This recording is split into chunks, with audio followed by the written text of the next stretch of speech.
Bonjour les boys, jeudi déception est là, votre série préférée. Après le pack Kun Agüero, Rio Ferdinand, est-ce que Konami nous cache encore une surprise pour ce jeudi? Si tu veux tout découvrir, reste jusqu'à la fin, mais avant de commencer comme d'habitude, posez votre like, abonnez-vous à la chaîne et partagez avec vos amis. On commence tout de suite avec la section eFootball 2027. Voilà les boys, donc commençons par les préparatifs pour eFootball 2027. Konami prépare une grosse mise à jour sous le nom de Play On All Together pour l'update 6.0.0 qui sera lancé à la mi-août probablement et précisément le 13 août les boys. Comme je vous l'ai expliqué dans la vidéo Jeudi Info, on aura un nouveau mode de jeu avec la possibilité de créer des tournois pour jouer ensemble les boys. Konami pense à la partie sociale avec nous, c'est bon. Maintenant les boys, le plus important c'est ce nouveau style de jeu qu'on appelle Overload, le surnombre les boys. Ça, c'est la définition en français, surnombre. Donc, de quoi on parle? Dans la phase défensive, ton équipe va se regrouper du côté où se trouve le ballon afin de créer un surnombre et presser ton adversaire. C'est pour ça que le style de jeu s'appelle surnombre. Dans la phase offensive, lorsque tu as le ballon, tu es en construction du jeu, tes joueurs auront beaucoup plus de facilité de faire circuler le ballon du côté où il y a de surnombre.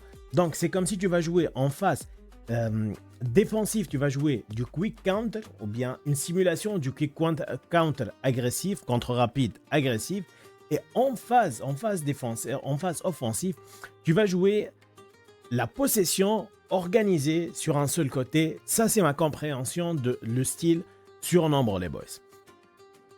Donc, j'ai comme l'impression qu'on va essayer d'exploiter un seul côté du terrain pour créer un déséquilibre.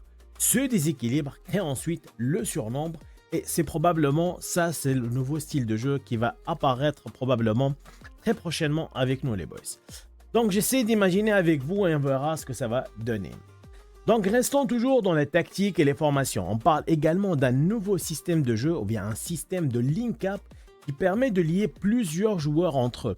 Nous, ce qu'on a actuellement, c'est de lier deux joueurs entre eux avec de link-up A, B, C.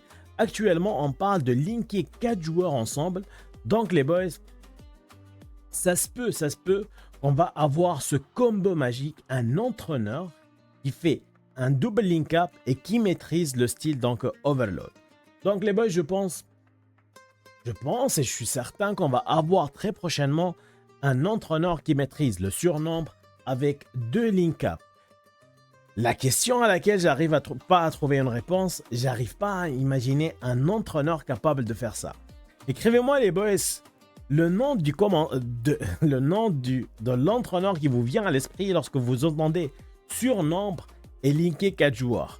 Peut-être pour moi le seul qui me vient à l'idée c'est Diego Simeone et je sais pas pourquoi. Maintenant les boys, autre nouveauté attendue et moi je l'apprécie cette nouveauté, c'est le changement dans le daily game. Donc, il ne sera plus sous forme de penalty, mais sous forme de situation de jeu où il faudra que tu marques des buts afin d'obtenir des récompenses aléatoires selon la précision de ton tir, ta créativité, etc. Dans tous les cas, c'est largement meilleur que ce penalty pourritos. J'en peux plus de ce penalty, les boys. Et finalement, Konami promet davantage de contenu en termes d'événements. Elle a vu qu'on manque d'événements, et c'est vrai, les événements, on les termine jeudi, on les termine lundi, après on ira en division. Donc je pense qu'elle va augmenter le lot des événements les boys. Et moi les boys, je vous promets une chose, Konami va dropper encore et encore des cartes, c'est ce qu'elle sait faire. Et c'est recyclé, Maintenant, parlons du pack de Rio Ferdinand. Pour ouvrir ce pack, il te faut des Treasure Link les boys. Et spécialement le Treasure Link Pink, rose les boys. Tu peux accumuler jusqu'à 4 Treasure Link dans 3 Pink en faisant des échanges avec tes amis ou simplement en jouant en division. En ce moment, la Treasure Link rose est partout en division, les boys. Je vous conseille donc d'avoir vos 3 Pink Treasure Link afin d'augmenter vos chances d'obtenir la carte de Rio Ferdinand. Mais pourquoi je vous parle uniquement de la carte Rio Ferdinand alors qu'il y a d'autres cartes sur le pack? Tout simplement parce que les autres cartes ne sont plus au niveau, elles sont dépassées, expirées, finito, terminado, comme un pot de yaourt, fritos. Donc, même si on essaie de faire les builds pour les rendre intéressantes, enfin, c'est difficile d'y croire. C'est difficile de se faire convaincre que ces cartes-là sont bonnes, les boys. Par exemple, regardez la carte de Wesley Schneider. Du bleu partout sur la partie gauche, mais seulement 80 ou 81 en vitesse. Est-ce que vous imaginez Wesley Schneider avec 80 ou 81 en vitesse avec le gameplay actuel? Il va bouger en ralenti, les boys. Il va bouger en ralenti. Donc aujourd'hui, on possède déjà plusieurs cartes gratuites qui sont meilleures en termes de statistiques et de player ID et surtout de vitesse que cette carte de Wesley Schneider. Même si je suis l'un des fans de Wesley Schneider, elle est passée par l'Inter. Mais la carte sur eFootball, elle n'est pas bonne. Comme vous le savez aussi, boys, j'ai obtenu Van Boston. Il y avait un short. 1m88 ce Van Boston, mais il n'a pas supériorité aérienne et il n'a pas de jumping. Les stats du saut sont basses et seulement 66 d'équilibre, les boys.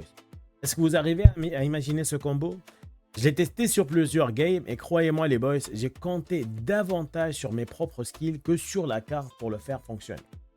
Mais attention, les boys, ce Van Boston, il peut être bon si vraiment tu n'as pas d'autres alternatives.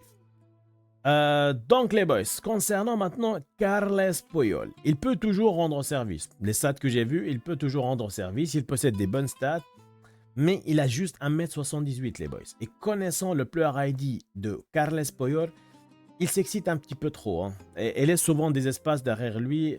Ça, c'est le point faible de Carles Puyol. Mais regardez, il y a un 2,99 sur des stats défensifs. Il ne peut pas être mauvais. Il peut aider ce Carles Puyol. Donc, il peut aider. Carles Puyol, il peut aider. Okay? Si tu es free to play, que tu n'as pas d'autre alternative, Carles Puyol peut aider. Et avant le bouquet final, Young Caller de Maître 2, les boys. Quoi qu'il arrive pour moi, Young Caller reste Young Caller. Même si on a d'autres versions de Young Caller avec Bullet Header. Mais pour moi, ce gars-là, il a le Bullet Header inné, les boys. Donc, pour le cross spamming, pour les personnes qui veulent du harambol, Young Caller, les boys, une excellente alternative pour augmenter vos harambol. Maintenant, les boys, finalement, la super carte, ou bien la seule super carte du pack, c'est celle de Rio Ferdinand, les boys. Pour ça, je vous ai dit accumuler les Pink Treasure Link juste pour essayer de maximiser vos chances pour avoir ce Rio Ferdinand qui vient avec double booster et une seule compétence supplémentaire qui est Aerial Fort, les boys. Mais malgré tout, il reste largement meilleur que toutes ces cartes expirées du pack. Donc les boys, si vous avez obtenu Rio Ferdinand, estimez-vous chanceux les boys. D'ailleurs, dites-moi en commentaire qui a eu la carte de Rio Ferdinand. Montrez-vous bande de chanceux. Maintenant les boys, la section pack épique de ce jeudi. Comme vous l'avez vu, nous n'avons pas de pack épique cette semaine. Seulement 2 packs Showtime, Living Legend et Tournament Star, qui d'ailleurs va se terminer ce mercredi avant l'arrivée de l'update de jeudi. Donc ces 2 packs, Konami a quasiment tout utilisé pour cette Coupe du Monde. Elle a épuisé toutes les ressources de la Coupe du Monde. Et maintenant, temps de revenir donc à nouveau à nos packs épiques. Et mes prédictions disent qu'il ne reste plus qu'un seul joueur inédit dans la base de données pour eFootball 2026. Un seul, unique carte qui reste au fond du tiroir de eFootball 2026, c'est Diego Costa, les boys. Il pourra arriver dans un pack international avec le maillot de la Roja Espagne, accompagné de 2 cartes recyclées probablement. Par exemple, il peut venir avec Diego Forlán, avec le maillot de l'Uruguay, et un petit rêve, Patrick Kluivert avec le maillot du Pays-Bas. Sinon, les boys, on pourra avoir une version l'Atleti avec Grisou et Fernando Torres, ça reste toujours plausible. Ou encore une version Chelsea, donc accompagnée de 2 joueurs de l'époque où il a joué à Chelsea. Je penserai à Jamie Vardy côté Leicester et Alexis Sanchez qui n'a pas de chaise côté Gunners, les boys. Donc voilà les boys, jeudi déception prend fin ici. Si vous avez apprécié cette vidéo, comme d'habitude, pensez à poser votre like, vous abonner à la chaîne et partager avec vos amis. D'ici là, je vous dis prenez soin de vous. Salam.